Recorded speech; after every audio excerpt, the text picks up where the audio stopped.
Hey guys, welcome back to guys. आज के इस वीडियो में गणेश जी के ऊपर कलरिंग करने वाला हूँ। तो इससे पहले इस ड्राइंग की आउटलाइन ट्यूटोरियल ऑलरेडी अपलोड कर चुका हूँ, तो वो वाला वीडियो जरूर से देख लेना। वीडियो की लिंक आप लोगों को नीचे डिस्क्रिप्शन पर मिल जाएगी। और जिसको भी नहीं पता, मैं इस ड्राइंग को कैनवास बोर्ड के ऊपर कर रहा हूँ। आप लोग चाहो तो ड्राइंग पेपर के ऊपर भी कर सकते हो। तो सेम जिस तरीके से मैं अभी कलरिंग करने वाला हूँ, सेम वैसे ही आप लोगों को ड्राइंग पेपर के ऊपर भी करना है। कुछ अलग रूल्स कुछ भी नहीं है। और कलरिंग करने के लिए जैसे कि आप लोग देख सकते हो, मैं यहाँ पर डॉम्स के ऑयल पेस्टल का यूज कर रहा हूँ, जो कि 25 सेट्स की है। तो चलो अभी कलरिंग शुरू करते हैं। तो इस टाइप की ड्राइंग में ना, जहाँ पर बहुत ज्यादा कलर्स हो, वहाँ पर ऑयल पेस्टल ड्राइंग में बहुत सारे रूल्स कम हो जाता है। बस डिफरेंस फोटो में जहां पर जो भी कलर्स आप लोग को ऑब्जर्व कर पा रहे हो, बस ड्राइंग में उस कलर से उस एरिया में आप लोगों को सेटिंग करते जाना है। बस मेनली इतना सही रूल है। तो अभी आप लोग यहाँ पर देखो, मैं कान से स्टार्ट कर रहा हूँ और जहां पर जो भी कलर्स में डिफरेंस फोटो में ऑब्जर्व कर पा रहा हूँ, उस कलर से बस मैं यहाँ पर सेटिंग कर रहा हूँ। और स्क्रीन के ऊपर भी आप लोग देख सकते हो एग्जैक्ट कहां पर मैं कौन सा कलर का यूज कर रहा हूँ।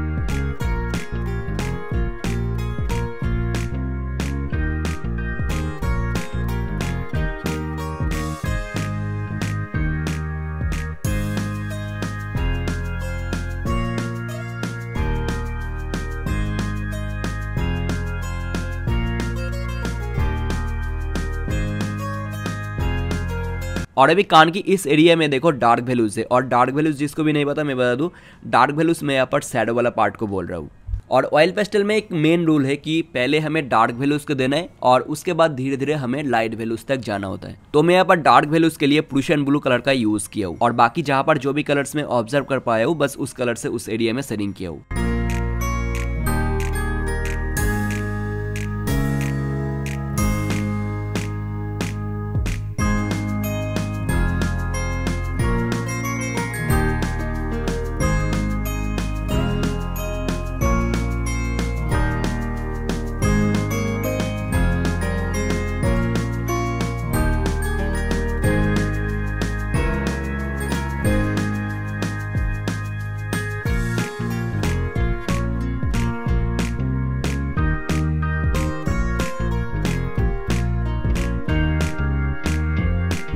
ओके, कलर से सेटिंग कर लेने के बाद अब इसको ब्लेंड करना है। तो ब्लेंड करने के लिए मैं यहाँ पर कॉटन बड का यूज कर रहा हूँ और सेम उसी डायरेक्शन वाइज हमें ब्लेंड करना है जिस डायरेक्शन वाइज हम पहले सेटिंग किए थे। और हाँ, पहले हमें लाइट वैल्यूज में ब्लेंड करना है और बाद में डार्क वैल्यूज में ब्लेंड करना है।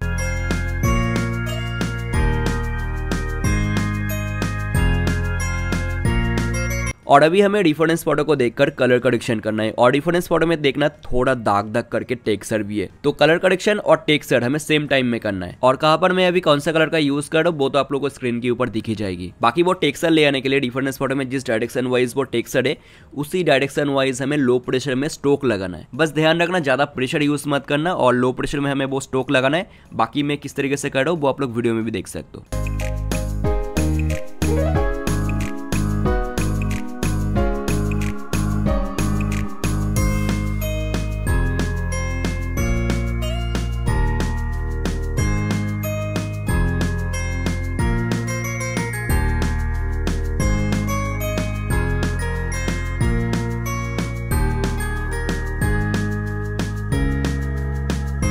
तो बस गाइस, कान की एरिया कंप्लीट हो गई है और अभी बाकी के एरिया में भी सेम उसी रूल्स को फॉलो करते हुए हमें कलरिंग करते जाना है। और वीडियो जैसे कि आप लोग देख सकते हो, मैं बहुत ही स्लो रखा होगा इस, ताकि एक एक चीज आप लोग बहुत ही अच्छी तरीके से नोटिस कर पाओ। तो अभी आप लोग ध्यान से देखो मैं कहाँ पर किस तरीके से कर रहा हूँ और आप लोग भी करने की ट्राई करो।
ओके, तो आई होप यहाँ तक आप लोगों को समझ में आ गई होगी कहाँ पर किस तरीके से कलरिंग करना है, ब्लेंड करना है और टेक्सचर और कलर करेक्शन करना है। और अभी डिटेलिंग के लिए लाइक आइस वगैरह में सॉफ्ट चारकोल पेंसिल का यूज कर रहा हूँ कैमलिन की।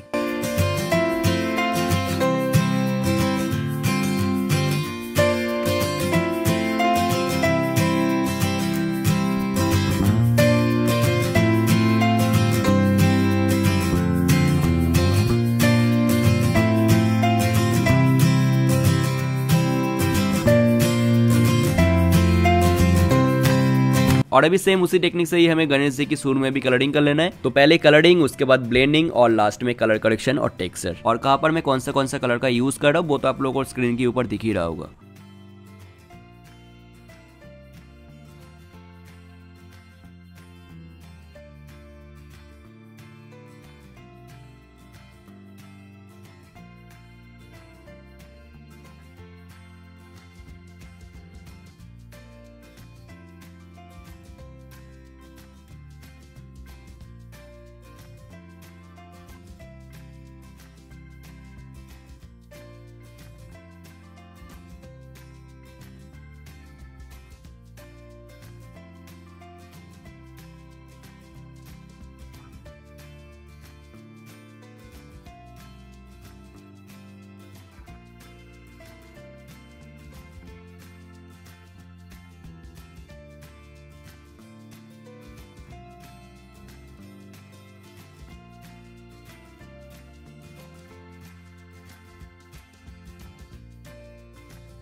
और एकदम लास्ट में अभी जहाँ पर भी हाईलाइट्स वगैरह देना है वहाँ पर मैं व्हाइट एक्रेलिक पेंट का यूज कर रहा हूँ। तो बस गाइस आज के इस वीडियो में इतना ही। आई होप आप लोगों को समझ में आ गई होगी किस तरीके से कहाँ पर किस तरीके से कलरिंग करना है, और बाकी के एरिया में भी अभी सेम इसी तरीके से ही कलरिंग करते जाना है। तो आप लोग खुद से भी कर सकते हो बाकी की ड्राइंग। तो नेक्स्ट वीडियो में आप लोग फुल ड्राइंग की टाइम लैप्स वीडियो देख लेना। तो मिलते हैं जल्दी उस वीडियो में। Thank you so much for watching this video. Bye.